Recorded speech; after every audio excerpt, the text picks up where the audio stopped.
All right, so we've got this pretty hefty book here titled Layayoga. Mm. It's it's filled with all these complex diagrams, ancient Sanskrit terms. Right. And honestly, it's a little intimidating. I can imagine. But Yeah. luckily, we have an expert here Yeah. to guide us through this deep dive I'll do my best. into Layayoga. Yeah. So think ancient practices, Okay. energy centers, and a path to spiritual enlightenment. That sounds good. Ready to dive in. Absolutely. Awesome. Yeah, we'll unpack the core concepts and practices, especially what makes Layayoga so unique Right. based on Shyam Sundar Swami's book. Okay, perfect. So Yeah. the title itself, Layayoga, it's Right. intriguing. Mm-hmm. What's the goal? Layayoga, well, it aims high. Okay. Think transforming the human body into a divine one. Oh, wow. Yeah, it's about awakening consciousness in every single cell.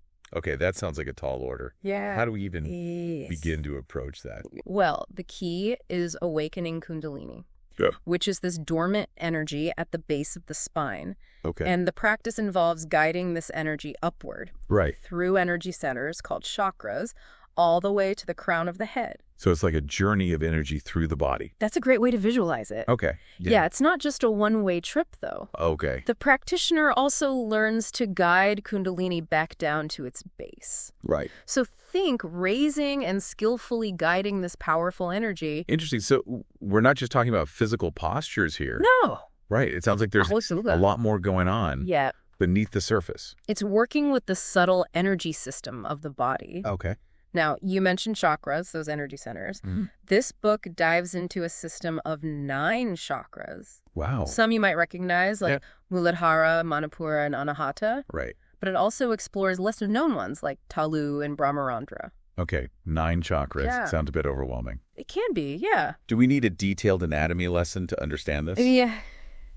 Don't worry, we won't get too bogged down in anatomical details. Okay. The core concept is that these chakras are like spinning wheels of energy, Right. each associated with specific qualities and powers. Right. The book provides in-depth descriptions. Yeah. But for our purposes, think of them as a roadmap for Kundalini's journey. Okay. That's helpful. Yeah. So let's talk more about this Kundalini energy. Sure. It's often depicted as a serpent, Right. right? Is that just symbolic? It's a potent symbol. Okay. It captures this dormant energy coiled at the base of the spine, Right. waiting to be awakened. And what happens when this serpent awakens? It's described as a circular motion, uncoiling and rising upward Okay. through a central energy channel called the Sushumna, Right. piercing each chakra along the way. And what does that feel like? What Right. kind of experiences are associated with this Kundalini awakening? Imagine unlocking hidden potential within the body. Okay. The book describes specific experiences Right. associated with Kundalini passing through each chakra, Okay. leading to blissful states, even expanded perception. Okay. The author, for example, talks about seeing in deep darkness after certain practices. Oh, wow. That's pretty incredible. It's pretty remarkable, yeah. So how do we awaken this Kundalini energy? Layayoga utilizes a variety of techniques, Okay. including specific mantras or sound vibrations. Okay. It's about working with subtle energy through sound. So it's almost like sound becomes a tool for shaping your inner energy. That's a great way to put it. Okay. It's not just about what you hear, but about the subtle vibrations Right. that impact your whole being. Okay. The book talks about different levels of sound. Okay. The gross sound we hear, Good. a more refined sound existing mentally, Hmm. and a subtle sound experienced in deep concentration. Oh, wow. Yeah, it's a fascinating concept. It is. This is really challenging my understanding of what yoga actually is. Yeah. We're not just talking about Yeah. physical flexibility here. Exactly. Yeah. Layayoga works on multiple levels. Right. Physical, energetic, and mental. Okay. And speaking of the mental aspect, Yeah. it seems like controlling your mind would be crucial for all of this. Just thinking that. Yeah. With all this talk of subtle energies Yeah. and awakening consciousness, Mm-hmm. a distracted mind wouldn't be very helpful, right? You hit the nail on the head. Okay. That's where practices like pratyahara and dharana come in, Okay. essentially tools for mastering the mind. Okay. Let's unpack those. Okay. What exactly is pratyahara? Pratyahara is about withdrawing the senses from external distractions. Okay. Think of it as turning your attention inward Right. tuning out the noise of the world to focus on your internal landscape. Okay. Breath control, or pranayama, plays a huge role, Right. along with focusing on specific points within the body. So you're essentially decluttering your internal world to make space for deeper spiritual exploration. Exactly. Yeah. And once you've cultivated that internal space, you move into dharana. Right. Imagine your mind is like a wild monkey jumping from branch to branch. Okay. Dharana is about gently training that monkey Okay. to focus on a single branch. Right. It's about holding the mind on a single object, Yeah. which lays the foundation for deeper meditative states. That sounds incredibly challenging. It can be. I can barely keep my mind focused for 5 minutes, Right. let alone an extended period. It takes practice. Yeah. But mastering these practices is key to progressing in Layayoga. Okay. And they ultimately lead to even deeper states, Okay. like dhyana and samadhi. Okay. I'm intrigued. Yeah. What do those entail? Dhyana is deep concentration, Okay. where the mind becomes fully absorbed in the object of meditation. You're not just focusing, you're completely immersed. In Layayoga, this can involve visualizing deities within the chakras, Interesting. deepening the connection to those energy centers. Okay. And samadhi. Samadhi. I've heard that term thrown around a lot, but I'm not sure I fully understand it. Samadhi is considered the ultimate state of consciousness in yoga. Wow. Okay. It's a state of complete absorption and union with the divine. Wow. So we've got a lot to unpack here. Yeah. We're talking about awakening energy, Right. mastering the mind, and ultimately experiencing a state of union with the divine. Yeah. That's a lot to wrap my head around. It is a lot. But what's fascinating about this book is that it doesn't just talk about these abstract concepts. Yeah, absolutely. It also provides practical instructions. Right. Okay. That's reassuring. Yeah, you'll find techniques for purifying the body, Okay. specific postures or asanas that are beneficial for Layayoga, Right. and even detailed pranayama techniques for controlling prana, Okay. the life force. The pranayama. Yeah. That's the breath work. Exactly. Okay, can you give us some examples? Sure. Of those techniques?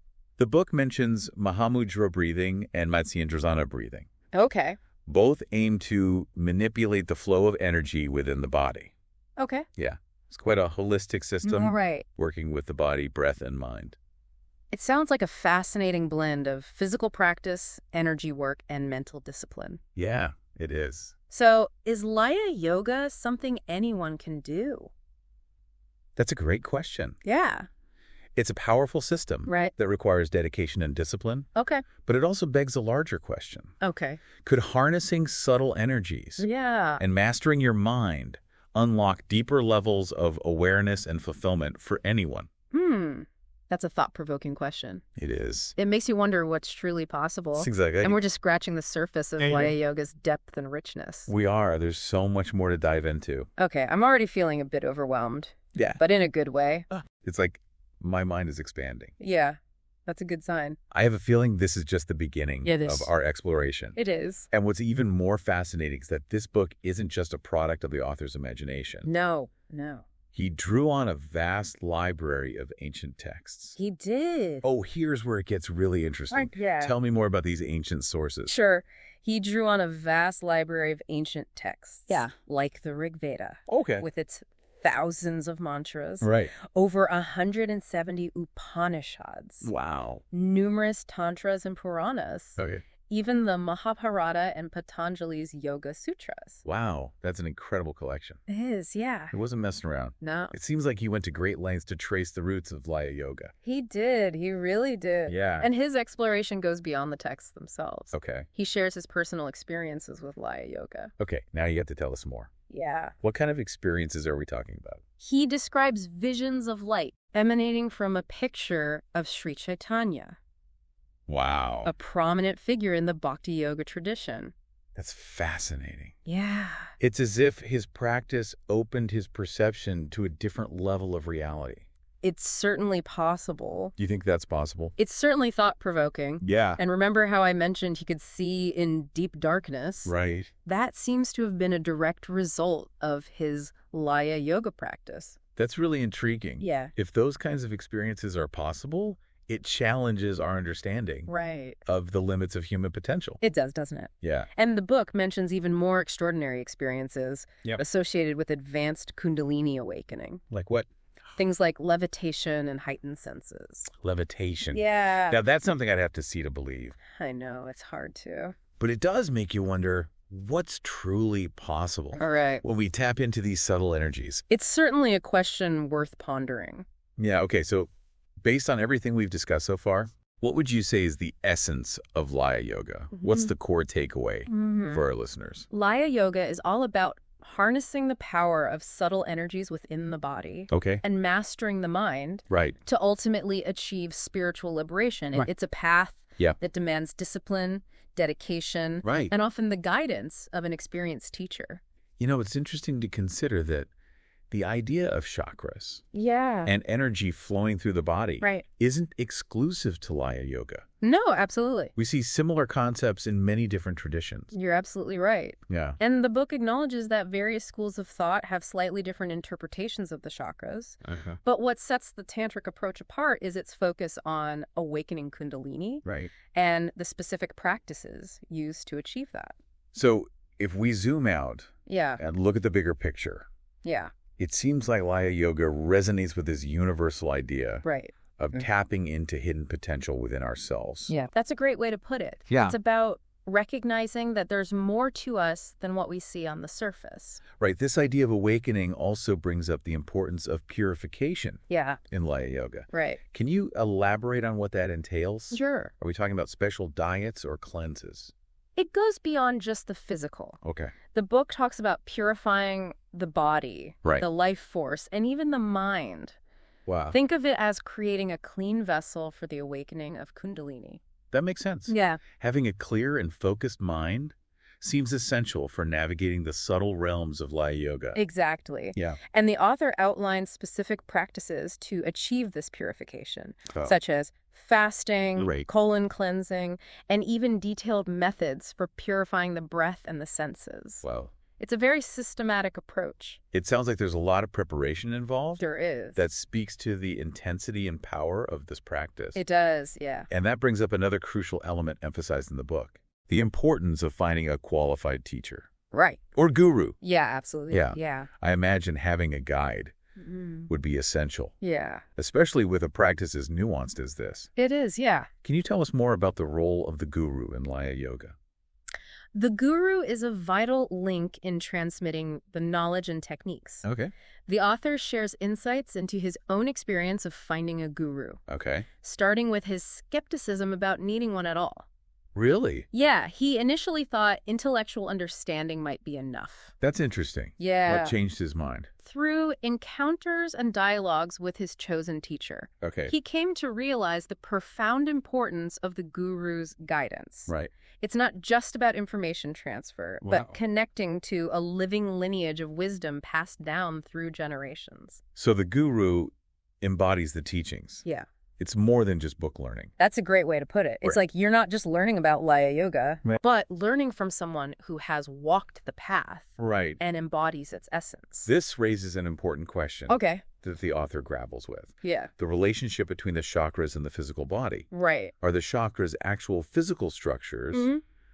or something more subtle? It's something I've always wondered about. Yeah. It's a great question. Yeah. He explores different perspectives. Okay. Some suggest chakras might correspond to specific nerve plexuses in the body, Right. while others propose they exist on a more subtle level Okay. as centers of pranic energy. So they're not just physical locations, Yeah. but also energetic hubs. Precisely. Okay. Well, He cautions against equating chakras with the physical body alone, right. emphasizing their energetic and spiritual significance. Okay. It's more about the flow of energy and consciousness Right. than pinpointing anatomical locations. Okay. He then delves into the complex network of energy channels, or nadis, Right. that connect the chakras and facilitate the flow of prana. It's like there's this whole intricate system of subtle anatomy Yeah. that we're mostly unaware of. Right. But if these nadis aren't physical structures, Yeah. how do they function? That's a question that Yeah. has intrigued yogis and scholars for centuries. Uh-huh. The author draws upon the concept of a subtle power field Right. that exists beyond the physical body. Right.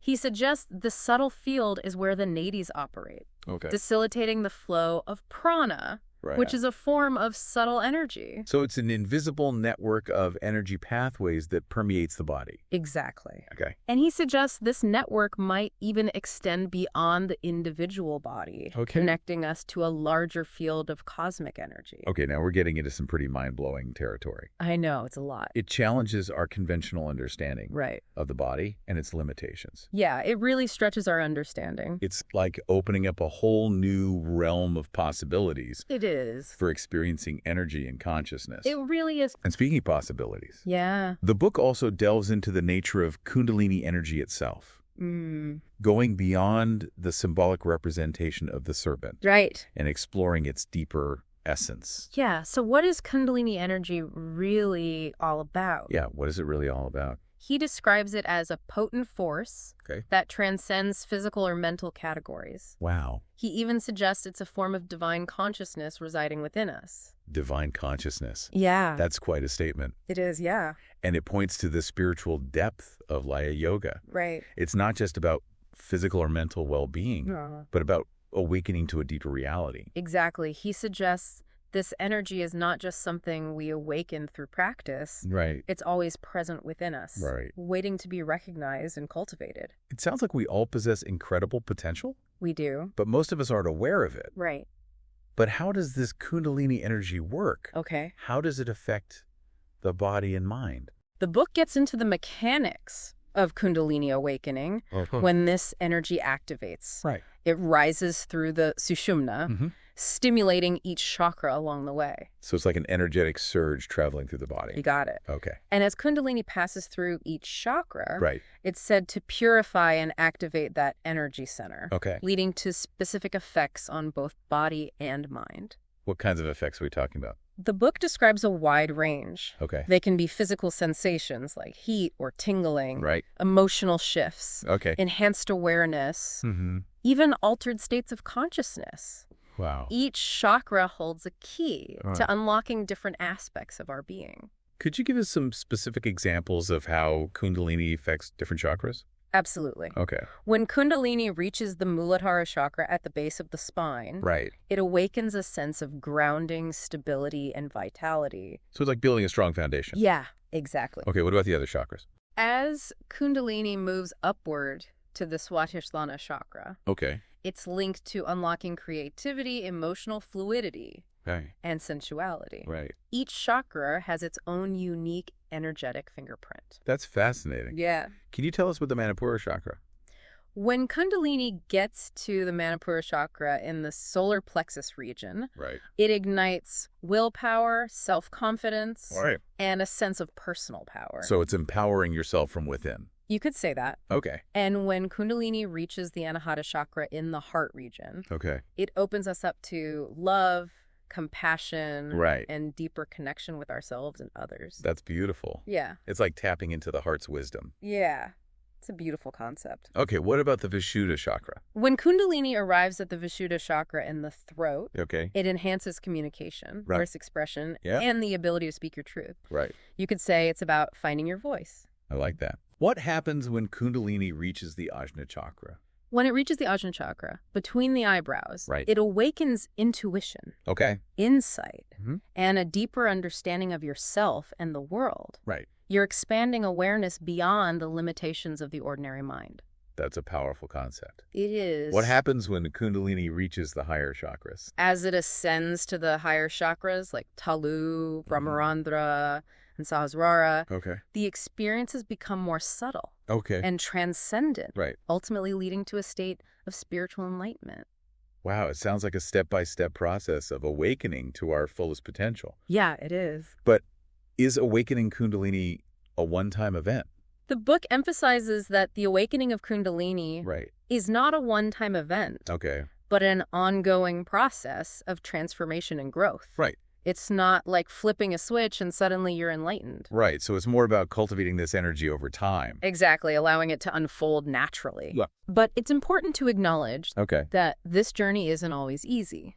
Right. What are some of the potential challenges Yeah, that's a crucial question. or pitfalls one might encounter Yeah. along the way? The book acknowledges that Kundalini awakening Right. can be intense Right. and potentially destabilizing Okay. if not approached carefully Yeah. and with the right guidance. So it's not always a blissful experience. Not necessarily. Okay. The book mentions that some people may experience physical or emotional discomfort, Right. energy imbalances, Okay. or even psychological challenges as Kundalini rises. Wow. That's why finding a qualified teacher Right. is so vital. Yeah. A skilled guru can help navigate those challenges safely and effectively. It's like having a guide Yeah, to help you through the rough patches. that's a good analogy. Yeah. The author shares practical advice on preparing for Okay. and managing potential challenges. I'm all ears. Yeah. What are some of the tips he offers? He highlights the importance of gradually building a strong foundation Okay. through asanas, pranayama, Okay. and meditation. Right. He emphasizes a healthy lifestyle, Okay. including diet, rest, and stress management. Okay. You're creating a supportive environment for Kundalini to awaken safely. So it's about preparation Yeah. and respecting the power of this energy. Exactly. He cautions against forcing the process Okay. or rushing the awakening. Right. You need to surrender to the process Right. and trust the guidance of your teacher. It sounds like a delicate balance Yes. between effort and surrender. It is. Yeah. What else does he recommend? Okay. He highlights purifying the mind Uh-huh. and cultivating positive qualities like humility, Right. compassion, Okay. and gratitude. Right. It's not just about mastering techniques, Right. but cultivating the right mindset, Okay. aligning your inner world with Kundalini's transformative power. I'm beginning to appreciate the depth and complexity of Layayoga. Yeah, it is a complex system. It's not just a physical practice, No. but a profound spiritual journey. Yeah, it's a deep practice. And the book delves even deeper, It does. exploring the philosophical and spiritual underpinnings of Layayoga, Yeah, looking at concepts like the nature of consciousness, right. the relationship between the individual soul and the divine, Mm-hmm. and the ultimate goal of liberation. Yeah, some big concepts. Wow, we've got a lot more to unpack. Where do we even begin? Let's start with one of the key concepts the author explores. Okay. The idea of laya, Okay. which translates to absorption or dissolution. Okay, how does that relate to Layayoga? The practice gets its name from this concept okay. because it's about dissolving the limitations of the ego Right. and merging with the divine. Okay. It's about transcending the sense of separation right. and experiencing unity. That's a powerful concept. It is, yeah. And how does this Laya manifest in practice? He describes it happening on multiple levels. Okay. First, there's the laya of the senses, Okay. where you withdraw your attention from the external world Right. and turn it inward. Right. We talked about that with Pratyahara. Exactly. So it's like the first step in this process of dissolution. Right. Okay. Then there's the laya of the mind, Okay. where thoughts and mental chatter dissolve, Right. leading to stillness and clarity. Okay. This is where practices like dharana and dhyana come in. So these practices help us quiet the mind Yeah. and create space for this deeper experience of unity. Yes. And ultimately, Layayoga aims for the laya of the ego, Right. where the sense of separation from the divine Right. dissolves completely, Okay. leading to liberation or enlightenment. It's like a journey of dissolving all the layers Yeah, that's a great way to put it. that keep us from experiencing our true nature. It is. It's a process of stripping away everything Right. that isn't truly us. Yeah. That's a beautiful way to describe it. Yeah, I like that. And the book explores various techniques and practices Right. that facilitate this process of Laya, Yeah. including working with mantras, Mm-hmm. visualizing deities, Okay. and meditating on specific energy centers. It's a multifaceted approach. It is. So it's about working on multiple levels, Right. the physical, the energetic, and the mental, Mm-hmm. to achieve this ultimate state of union with the divine. Precisely. Yeah, I know. And the author emphasizes that this process isn't about annihilation, Okay. but about transformation. Right. As the ego dissolves. Right. The true self, Okay. which is pure consciousness, Right. emerges. It's like shedding the layers of conditioning and limitation Right. to reveal your inherent divinity. That's a perfect analogy. Yeah. Like a butterfly emerging from a cocoon. And he emphasizes that this transformation isn't just an intellectual concept, No. but a lived experience Exactly. that unfolds through dedicated practice. It's about embodying the teachings rather than just thinking about them. Right. Okay. are there any specific philosophical concepts Sure. that underpin Layayoga? Mm-hmm. Anything that can help our listeners Right. understand this practice on a deeper level? One central idea is the concept of Shakti, Okay. representing the divine feminine energy or power. Right. In Layayoga, Kundalini is considered a manifestation of Shakti. Right. It's the dynamic force that drives spiritual awakening and transformation. So Shakti is the source of this powerful energy within us. Exactly. The book explores Shakti's different aspects and manifestations, Okay. highlighting her role as the creative force of the universe. How does that relate to the person practicing Layayoga? By awakening Kundalini, Right. you're tapping into the power of Shakti within accessing her transformative energy. So it's about aligning yourself with this universal force Right. of creation and evolution. Precisely. Okay. The book goes into detail about the ways Shakti is honored and invoked in Layayoga. Through mantras, visualizations, and rituals, Right. you are consciously working with this energy to facilitate spiritual growth. This concept of Shakti really adds another layer of depth It does. to our understanding of Layayoga. Yeah. Are there any other key philosophical ideas Sure. that are important to grasp? Another significant concept is the subtle body. Okay, the subtle body. Yeah. It's a concept found in many spiritual traditions Right. and refers to a layer of our being Mhm. that exists beyond the physical. Right. So we're talking about an energetic Yeah. or spiritual body. Yeah. How does that relate to Layayoga? In Layayoga, the subtle body comprises the chakras, Right. nadis, and prana. Right, the energy system. It's the energy system we've been discussing. Right, and you're saying that this subtle body is essential Mhm. for spiritual experience and transformation. Exactly. The book explains that the subtle body is the vehicle through which we experience Right, yeah. spiritual growth and change. But if the subtle body is invisible, Right. how do we know it exists? Yeah. How do we connect with it? That's a great question. Yeah. The book explains that we can experience the subtle body through practices Okay. like meditation, pranayama, Okay. and Kundalini awakening. Right. Through direct experience, Right. we begin to perceive this subtle dimension. So it's not something we can see with our physical eyes, No. but we can access it through these practices. Precisely. Okay. And the author emphasizes that the more we work with the subtle body, Right. the more refined our perception becomes. Right. And the more we can tap into the transformative power of Layayoga. It's like developing a whole new way of seeing and experiencing the world, Mm-hmm. both within and beyond ourselves. Exactly. And what about those visualizations and meditations you mentioned earlier? Right. How do they relate to the subtle body? They are tools to access Okay. and work with it directly. Okay. It all sounds so intricate and subtle. Yeah. But I can also sense the empowering aspect of this practice. It is empowering. Yeah. The book highlights that understanding and working with the subtle body Right. gives you greater control over your physical, emotional, and mental well-being. Right. It's not just about spiritual enlightenment. Right. It's about enhancing your overall quality of life. Now, that's something I can get behind. Yeah, it's about living a better life. So it's not just a path to spiritual liberation, Right. but a way to improve our lives in practical ways. Exactly. Okay, that piqued my interest. Yeah. I'm always looking for ways to reduce stress. Well, Layayoga provides a powerful toolkit Okay. for managing stress and cultivating inner harmony. Can you give us some specific examples of techniques Yeah. that are helpful for stress reduction? Pranayama is incredibly effective Okay. for calming the nervous system and reducing anxiety. Right. Specific breathing techniques slow down the heart rate, Right. regulate blood pressure, Okay. and release tension. I can see how that would be helpful. Yeah. I've noticed that when I focus on my breath, Mm-hmm. I feel more grounded and centered. Exactly. Yeah.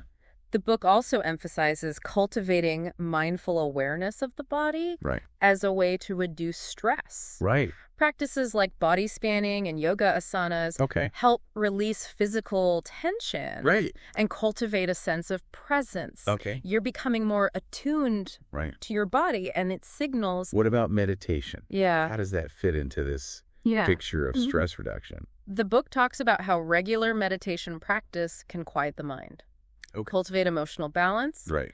and enhance resilience. So Layayoga offers a holistic approach to well-being, Yeah, working with the body, breath, and mind. Absolutely. It emphasizes that true health and well-being Right. are not just about the absence of disease, Right. but about cultivating wholeness and vitality. It's about thriving rather than just surviving. Yeah, I'm starting to get a sense of the transformative potential of Layayoga. That's great to hear. Yeah. And this deep dive has only just begun. Right. The book offers even deeper insights into the world of Layayoga. I Okay. encourage you to keep exploring. I definitely will. This conversation has been incredibly insightful. Good. I'm glad to hear that. And I have a feeling there's much more to discover. You're right. And before we move on, Yeah. the author also brings up an important point Okay.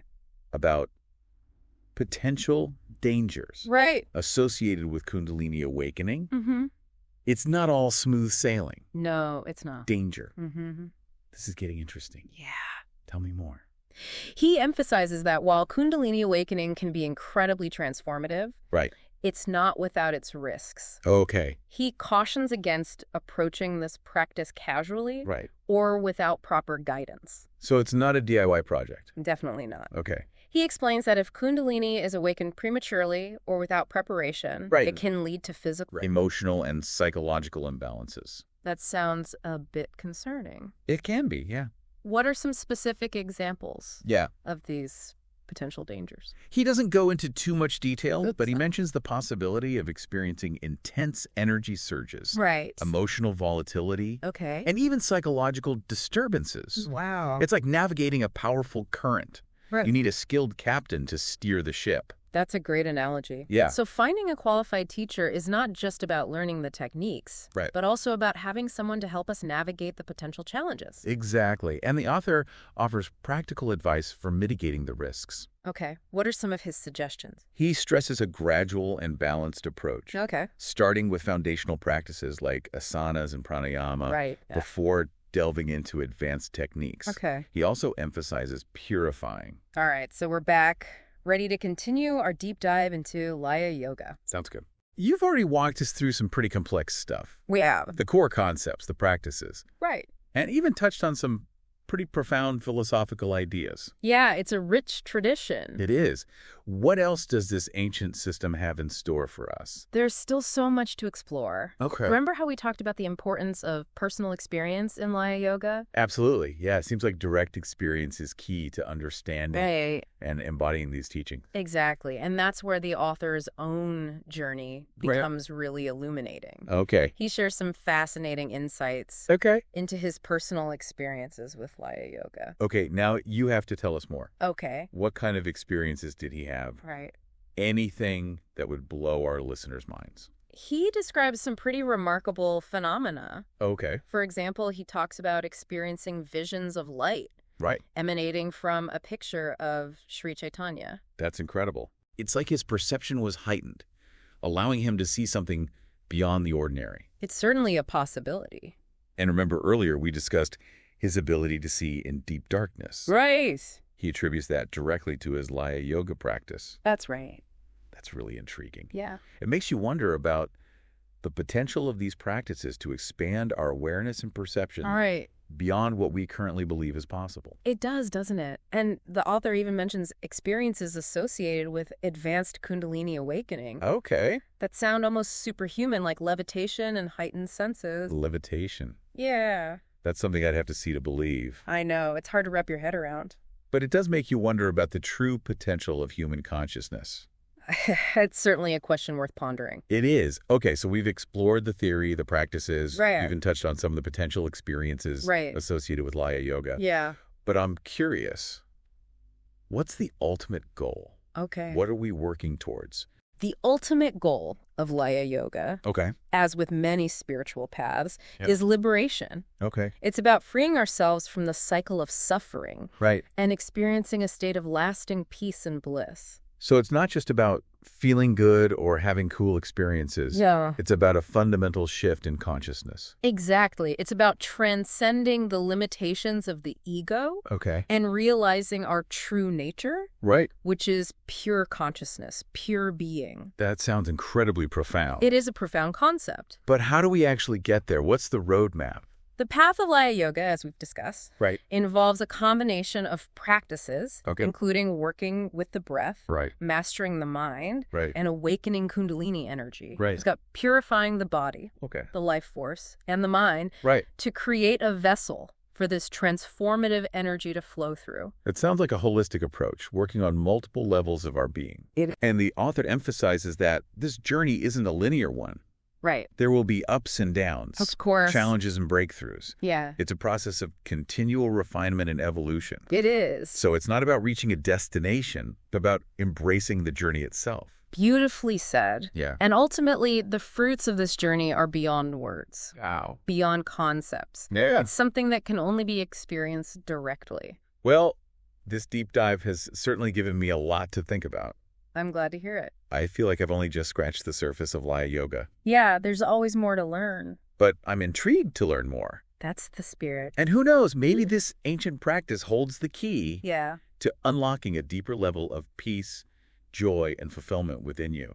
Perhaps. And on that note, let me thank you for joining us on this deep dive Of course. to the fascinating world of Layayoga. Yeah, We hope this exploration has sparked your curiosity it has. and inspired you to delve deeper into this ancient practice. And to all our listeners out there, thank you for tuning in. Yes, thank you. We encourage you to explore further, to crack open the book we've been discussing, Right. and to see where the path of Layayoga leads you. It's a journey worth taking. It is.